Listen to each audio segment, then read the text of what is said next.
The morning of the wedding began with sunlight spilling across the motel curtains like a blessing that had arrived early. She lay awake listening to her own breathing, steady and surprised, as if some part of her had expected the world to end before she opened her eyes. The dress hung from the bathroom door, wrapped in plastic, simple and ivory, nothing like the gowns she had once imagined as a child. Still, when she reached out and touched the fabric, her fingers trembled. Today was supposed to be the start of everything. She had learned, long ago, not to trust happiness. Life had taught her that joy was often borrowed, not owned, and that it could be taken back without warning. But that morning, hope felt stubborn. It pressed against her ribs as she showered, dressed, and pinned her hair with careful hands. She thought of her mother, gone too soon, and whispered a promise into the steam-filled room that she would live bravely, that she would love fully, that she would finally let herself believe this day could end well.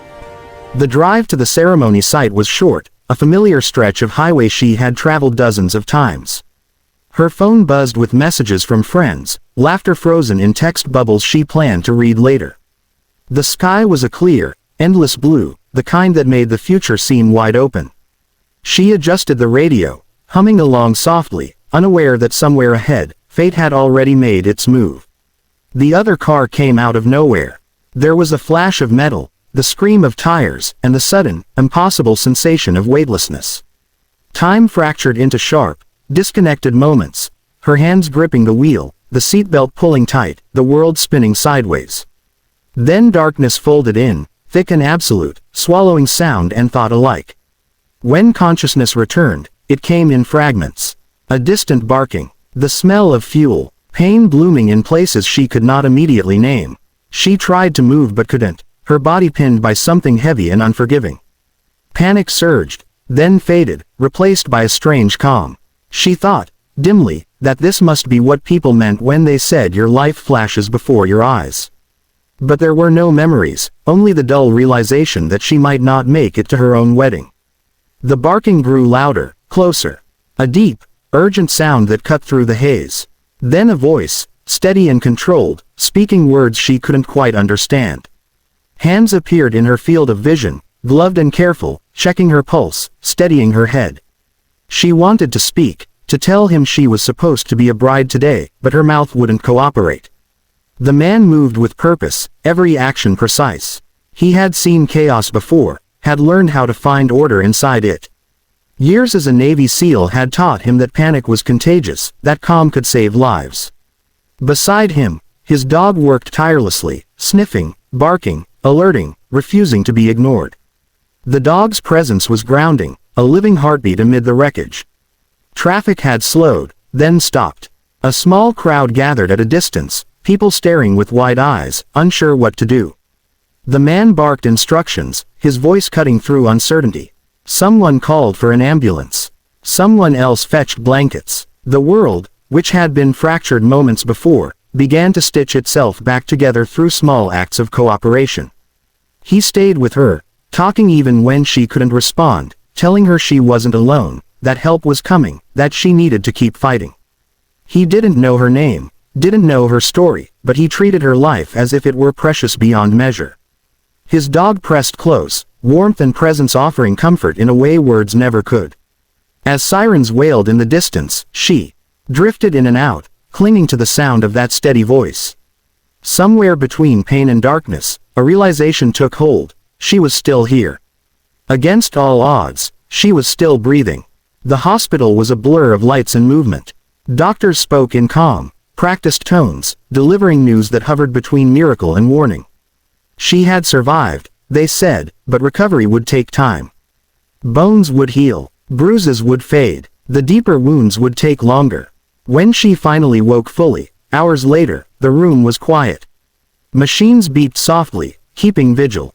Her fiancé sat at her bedside, eyes red-rimmed and exhausted, holding her hand as if afraid she might disappear if he let go. Tears spilled down his face when she squeezed back, weak but determined. In the days that followed, she learned more about the man and the dog who had pulled her back from the edge. He had been driving through town on leave, returning from a training exercise, when he saw the crash. He hadn't hesitated. He never did. His dog, trained for search and rescue, had reacted instantly, sensing life where others might have assumed there was none. She asked to see him. It took some time, but eventually, he came, standing awkwardly at the foot of her hospital bed, his dog sitting faithfully at his side. Gratitude flooded her, overwhelming and clumsy.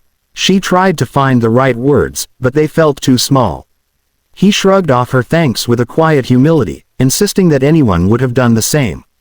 She knew that wasn't true. Many people passed by suffering every day, uncertain, afraid, unwilling to get involved. He had chosen differently. That choice had changed everything. Recovery was slow and uneven. There were days when pain and fear threatened to undo her, when the memory of twisting metal haunted her sleep. But there were also moments of unexpected grace. Friends cooked meals. Strangers sent cards. Nurses offered smiles that felt like lifelines. The world, it seemed, was full of people willing to show up when it mattered most. The wedding was postponed, then reimagined. It would no longer be about perfection or timing. It would be about survival, about gratitude, about the fragile, stubborn beauty of being alive. When the day finally came, months later, she walked down the aisle with a deeper awareness of every step, every breath. In the front row sat the Navy SEAL and his dog, invited as honored guests. When their eyes met, she felt a swell of emotion she could barely contain.